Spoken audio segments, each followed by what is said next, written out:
நோன்பு சிலருக்கு விதிவிலக்கு இருக்கிறது. சிலர் ரமதான்ல விட்டுட்டு பின்னால கதா செய்யணும். அப்படியான விதிவிலக்கானவர்களும் இருக்கிறாங்க. ஒரு கர்ப்பிணி பெண்ணோ பாலூட்டுகிற பெண்ணோ நோன்பு வைக்க அச்சமாக இருந்தால் ரமதானில் விடலாம், பின்னால கதா செய்யணும். கதா என்பது உண்டு. ரமதான்ல ஒருவர் நீண்ட பயணம் தவிர்க்க முடியல, ரமதான்ல பயணத்தை தவிர்க்க வேண்டும், பயணம் கட்டாயம், பயணத்தில் நோன்பு வைக்க சக்தி இல்லை அப்படின்னா நோன்பு விடலாம், பின்னால கதா செய்யணும். சில பேர் இருக்கிறாங்க, அவங்களுக்கு நோன்பு வைக்கிற சக்தி அறவே இல்லாமல் போன முதுமை என்கிற நோய்க்கு உட்பட்டவங்க. முதுமை, நோன்பு வைக்கிற சக்தியோ வலிமையோ அவங்க உடம்புல கிடையாது. அவர்கள் நோன்பை விட்டுட்டு நோன்புக்கு பதிலாக ஃபிதியா என்கிற தர்மத்தை அவங்க கொடுக்கணும்.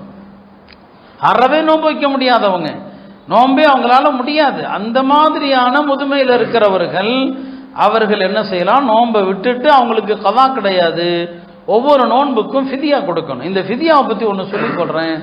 ரொம்ப பேர் என்ன செய்கிறாங்கன்னா, ரமதான் ஆரம்பிக்கிறதுக்கு முன்னாலேயே தன்னால் நோன்பு வைக்க முடியாது அப்படின்னு நினைக்கிறவர்கள், யாராவது ஒரு குடும்பத்திற்கு ஒரு மாதத்துக்கான ஜாமான புறம் வாங்கி கொடுத்துட்டேன், ஃபிதியா கொடுத்துட்டேன், நோன்பு ஆரம்பிக்கிறதுக்கு முன்னால் ஃபிதியா கொடுத்தால் ஃபிதியா செல்லாது. ஞாபகம் வச்சுக்கோங்க. கடமையை நேரமே வரல, டைமே வரல, டைம் வர்றதுக்கு முன்னால் தொழ முடியாதுங்க. நீங்கள் பரிகாரம் எப்போ கொடுக்கணும், அந்த வணக்கத்திற்கான நேரம் ஆரம்பித்த பிறகுதான் கொடுக்கணும்.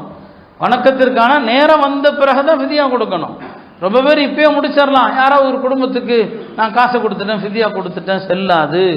சில இமாம்களிடத்துல அவர் அன்னன்னைக்கு தான் கொடுக்கணும். இன்னைக்கு ஃபர்ஸ்ட் நோம்பு அன்னைக்கு இன்னைக்குரிய ஃபிதியா அன்னைக்கு கொடுக்கணும், சரிங்களா? சில இமாம்கள்ட்ட அது ஒரு 600 கிராம், ஹனஃபி மதுஹப்ல 1600 கிராம், அப்படியே என்னங்க 3 மடங்கு அதிகம். அதில் அப்போ அவங்கள்ட்ட ஒவ்வொரு நாளும் கொடுக்கணும், அப்போ தான் செல்லும். ஹனஃபி மதுஹப்ல ரமதான் பிறை கண்ட பிறகு, ரமதான் நோன்பு ஆரம்பித்த பிறகு என்ன செய்யலாம், 30 நாளைக்குமே சேர்த்து கூட கொடுக்கலாம், 30 நாளைக்கும் சேர்த்து கொடுக்கலாம். ஒரு நோன்பு ஆரம்பித்த பிறகு தான் இந்த ஃபிதியாவை கொடுக்கணும். அதனால இந்த சட்டத்தை தெரிந்து கொள்ளுங்க, மார்க்க சட்டத்தை தெரிஞ்சு செய்யுங்கன்னு தான் நம்ம சொல்கிறோம். இதை நாம் சொன்னால் கடிந்து கொள்வதாக நினைக்கிறாங்க.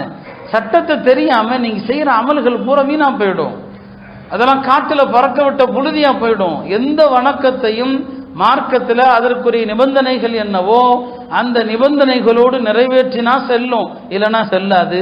நீங்கள் இப்போவே உங்கள் ஃபிதியாவாக 10,000 அல்ல 10 லட்சம் கொடுத்தாலும் செல்லாது. ரமதான் பிறை கண்ட பிறகு உங்களுடைய ஒவ்வொரு நோன்புக்கான ஃபிதியா என்ன, ஹனஃபி மதுஹப்ல சதகத்துல் ஃபித்ர் அளவுக்கு 1600 கிராம் கோதுமையோ அதன் மதிப்புள்ள பணத்தையோ கொடுக்கணும்.